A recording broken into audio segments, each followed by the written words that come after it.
Okay, let's talk about baby tortoises being outside. This is an 8-foot by 8-foot pen that I keep my redfoots, my elongateds, and my yellowfoots in. And there's a bunch of them around the food bowl. Today's on the menu is turnip greens, some plantain, a little bit of dandelion in there, and I think there's some mulberry in there. So every day they get something a little bit different. I give them a lot of turnip greens, but they get a different topper every day. Sometimes they get fruit because they are the forest tortoises, so fruit does well for them. And they're pretty happy. Now, they don't live out here per se. They come inside every night, and they come outside in the morning when temperatures allowed. Right now it's about 70 degrees, so I have no problem putting them out for the day.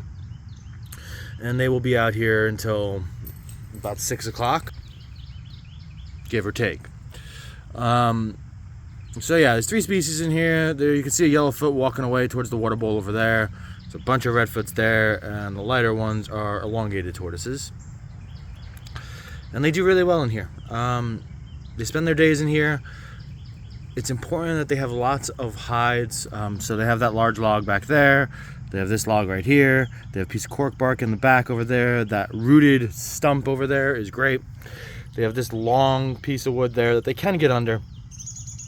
They have this piece of cork bark right here, which I had forgotten to flip back over after I collected them last night. But now it's flipped back over. And there's some water balls in here that they, it's very shallow. It looks a little deeper than it actually is. It's very shallow. They can't drown in there. So they have plenty of water, plenty of options, and plenty of obstacles. There's rocks throughout the enclosure, so things that they can, climb over and, struggle with a little bit. It helps with their hind legs. It gives them strength, gives them stimulation. It lets them be tortoises, and it's important for them to be tortoises. Here comes a little Colombian redfoot right there. I have two locales of redfoot in here. I have the Colombians and I have the Northerns. That one's a Colombian. And then that one right there is a northern.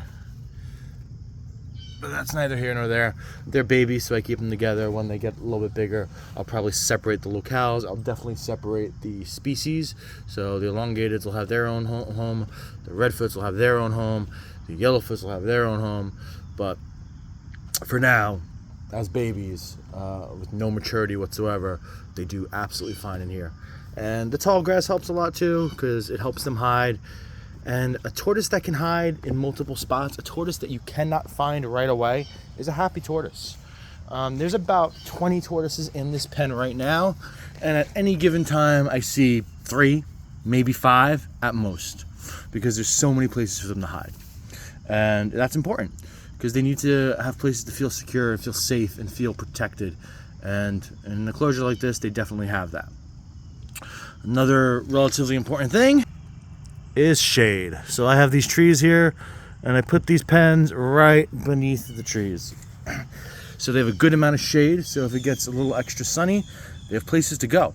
There's a sunny side of the pen, there's a shady side of the pen, and they can choose where they want to be. That's also very important for tortoises. And that's not just baby tortoises, that's any tortoise. These are all babies, so they're not out here all the time. They're observed when they are out here, but they do fine like this. They're happy. They got lots and lots of exercise. They eat like crazy.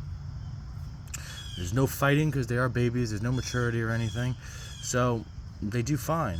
If we move over to the next pen, and here I have my leopard tortoise over there with all the calcium powder on its face. I give him calcium powder about once a week, and today just happened to be that day. There's a little Aldabra right there.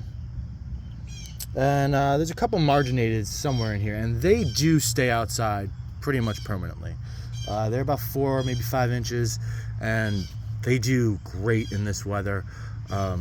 They're fine even below freezing. They might be the perfect turtle, honestly. If you want a pet tortoise, they might be the perfect tortoise. But it's the same idea. I give them a little more grass so that there's a little more room to move, but they also have a couple large logs that they can hide under, that they can hide near that they can climb around, climb on, strengthen their little tortoise legs, and be happy little tortoises. This guy here, which I'm sure there's a couple marginateds under, this is going to be where I hibernate my marginateds. I'm going to start pumping it full of hay. I'm going to start pumping it full of grasses, all sorts of things like that, leaf litter, and it should be good to hibernate them.